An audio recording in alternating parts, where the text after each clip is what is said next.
We begin with news that federal inspectors are targeting nearly 70 bridges across the country, including the Leo Frigo Bridge here in Green Bay. Local 5's Daniel Schuster is live with more. Daniel? Thank you, Michelle. I'm standing in front of the Leo Frigo Bridge right now, which is one of the 68 bridges across the United States that is being recommended by the NTSB for evaluation in risk of collapse from a vessel strike.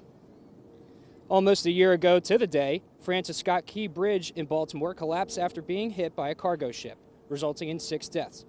Following their final report on the collapse in Baltimore, the NTSB is now raising questions about the safety of 68 other bridges in 19 different states, including the Leo Frigo. But Josh Dietschy, a bridge engineer with WSDOT, says there is no new concerning information on the Leo Frigo. No specific concerns related to the Leo Frigo. There was no new information brought to light, nothing specific about the structure itself that they perceive as risky. The Leo Frigo made national news in 2013 after one of its pilings started sagging. The bridge was closed for 3 months due to repairs and is now safe to travel. In Green Bay, Daniel Schuster, Local 5 News. Thank you, Daniel.